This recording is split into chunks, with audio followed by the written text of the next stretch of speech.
ఇంకా ఏదైనా ప్రశ్నలుండి నేను సమాధానాలు చెప్పాల్సినటువంటి అవసరం ఉంటే నేను మళ్ళీ తిరిగి వస్తాను, మీరు ఎప్పుడైనా పిలవచ్చు అన్నటువంటి విషయాన్ని తెలియజేసుకుంటూ ఈరోజు సెలవు తీసుకోవడం జరిగింది.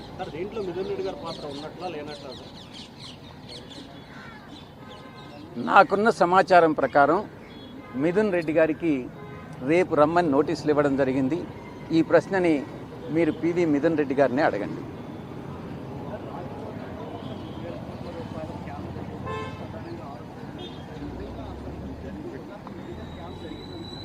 మీరు అడిగే ఊహాజనితమైనటువంటి ప్రశ్నకు నా దగ్గర సమాధానం లేదు.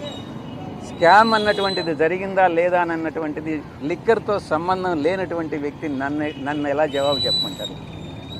మొట్టమొదటి 2 సమావేశాలు 3 నెలల్లో, అంటే అక్టోబర్, నవంబర్, డిసెంబర్ తర్వాత ఏ ట్రాన్సాక్షన్లో కూడా నాకు సంబంధం లేదు. అప్పటికి ఇంకా అసలు లిక్కర్ పాలసీ ఇంప్లిమెంటేషన్కి రాలేదు.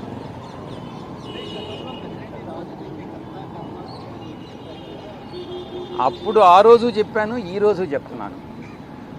నాకు తెలియని విషయాలు నాకు తెలిసినట్టుగా నేను చెప్పను. మీరు రాజ్ కసిరెడ్డి ఎప్పుడైతే అబ్స్కాండింగ్లో ఉన్నాడు, ఎప్పుడైతే ఆయన దొరికి తీసుకొస్తాడో మీరు రాజ్ కసిరెడ్డిని అడిగి తెలుసుకోవచ్చు.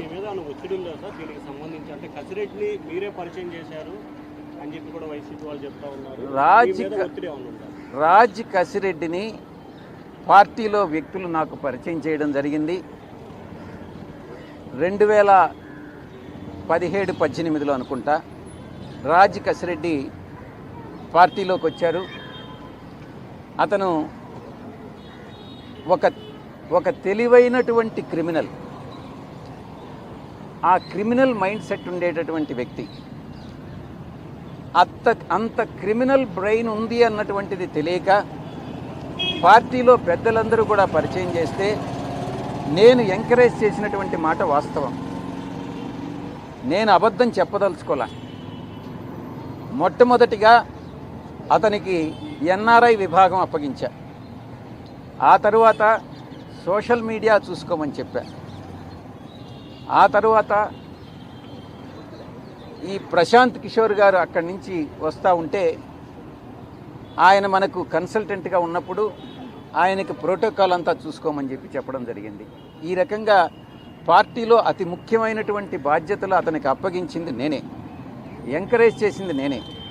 ఈ విషయంలో నేను తప్పు చేశాను అన్నటువంటి భావన ఈరోజు నాకు కలుగుతూ ఉంది.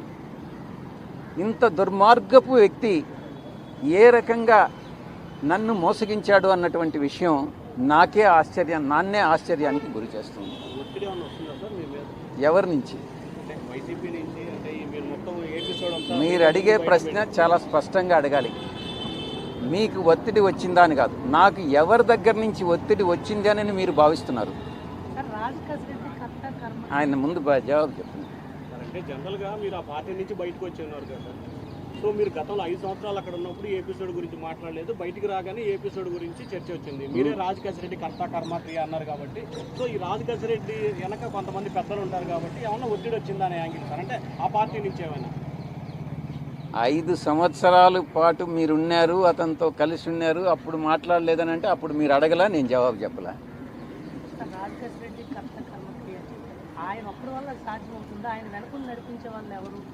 నీకు తెలుసు రాజ్ కసిరెడ్డి వెనక ఎవరైనా వ్యక్తులు ఉన్నట్టు మీకు కానీ తెలిస్తే నాకు చెప్తే నేను కూడా సంతోషిస్తాను. అడిగారు. రాజ్ కసిరెడ్డి ఒక సాధారణమైనటువంటి వ్యక్తి. ఆ అథారిటీ అతనికి ఎవరిచ్చారు అన్నటువంటి విషయం సిట్ నన్ను అడగడం జరిగింది. నాకు తెలియదు అన్నటువంటి విషయం చెప్పాను.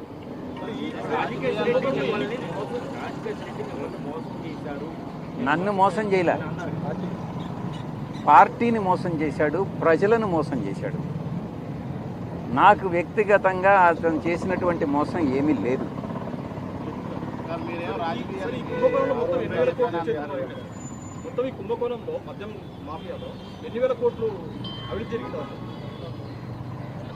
ఆ కుంభకోణం గురించి మీరు ఏదన్నా నాకు చెప్తే నేను కూడా సంతోషిస్తా. మీరు చెప్తున్నారు కదా కుంభకోణం, గవర్నమెంట్లో మీరు కీలకంగా ఈ ప్రశ్న రాజ్ కసిరెడ్డిని వేయాలి. మీరు ఆయన దగ్గర సమాధానం తీసుకొని నాకు కూడా చెప్పండి. పార్టీని ప్రజలను మోసం చేస్తున్నాడని తెలిసినప్పుడు పార్టీ దృష్టికి కానీ లేదా ముఖ్యమైన నాయకుల దృష్టికి కానీ తీసుకెళ్లారు. పార్టీలో అందరికీ అతను మోసం చేశాడని ఈరోజు తెలుసు. మీకు ఎలా తెలిసింది? ప్రజలందరికీ తెలుసు. మీకు ఎలా తెలిసిందో పార్టీలో అందరికీ కూడా అలాగే తెలుసు. అప్పట్లో ప్రభుత్వ పెద్దల సహకారం సపోర్ట్ లేకుండా ఇంత పెద్ద నెట్వర్క్ నడిపించడం సాధ్యమవుతుంది. మీరు అడిగిన క్వశ్చనే మళ్ళీ అడుగుతున్నారు. మీరు అది నాకు తెలియదని నేను చెప్పాను. మీకేదన్నా తెలిస్తే ఎవరు ఈ అథారిటీ ఇచ్చారని మీకేదన్నా తెలిస్తే నాకు కూడా చెప్పండి, సంతోషం. పదే పదే మిత్రులందరూ కూడా, పాత్రికేయ మిత్రులు, ఒక్క విషయాన్ని చాలా స్పష్టంగా చెప్పదలుచుకున్నా. పదే పదే యూట్యూబ్ ఛానల్స్లో కానీ శాటిలైట్ ఛానల్స్లో కానీ సాయిరెడ్డి నెంబర్ 2 సాయిరెడ్డి నెంబర్ 2 అని నన్ను చెప్తున్నారు పార్టీలో. నేను ఒక్కటే చెప్తా ఉన్నా, ప్రాంతీయ పార్టీలో నెంబర్ 2 అనే స్థానమే ఉండదు. అప్పట్లో మా అధ్యక్షులు, మా పాత పార్టీ అధ్యక్షులు కూడా స్వయంగా చెప్పారు, 1 నుంచి 100 వరకు ఎవరు ఉండరు, 101 నుంచే ఉంటుంది. ప్రాంతీయ పార్టీలో ఎవరైనా కూడా నేను నెంబర్ 2 అని కానీ భావిస్తే అది అంతా మిథ్య మాత్రమే. రెండవది, మీరు చెప్పినట్టుగా అధికారంలో లేనప్పుడు 2014 నవంబర్ నుంచి 2019 అధికారంలోకి వచ్చేంత వరకు మే 28వ తారీఖు వరకు పార్టీని సింగిల్ హ్యాండెడ్గా నేనే మూసాను. జగన్ గారికి నేరుగా ఆయన ఆదేశాలను తీసుకొని నేను, జగన్ గారు, ప్రశాంత్ కిషోర్ ముగ్గురు ప్లాన్ చేసి మిగతా అందరు నాయకుల్ని కలుపుకొని పార్టీని ముందుకు నడిపించాం. నేను అప్పుడు కూడా నెంబర్ 2గా భావించలే. ఆ తరువాత కాలక్రమేణా అధికారంలోకి వచ్చిన తర్వాత ఒక 6 నెలలకి ఈ నెంబర్ 2 అనేటటువంటిది మిథ్య అనేటటువంటిది నేను కూడా గమనించాను. ఈ యొక్క కోటరీ నేను గతంలో ఏదైతే చెప్పానో, ఈ కోటరీ సభ్యులందరూ కూడా నా మీద తినగవేము తీయనుండు అనేటటువంటి సామెత నాకు గుర్తొస్తూ ఉంది.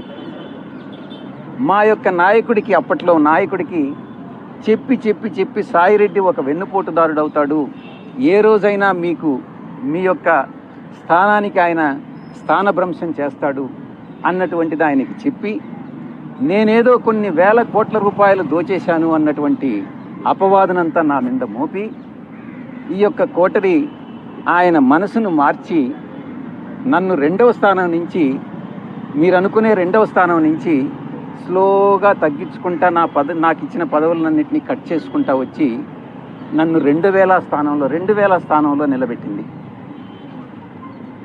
చాలా అవమానాలు పాలయ్యా. ఈ కోటరీ, మరొక్కసారి చెప్తా ఉన్నా, ఈ అవమాన భారం తాళలేక, ఈ కోటరీ యొక్క వేధింపులు తాళలేక,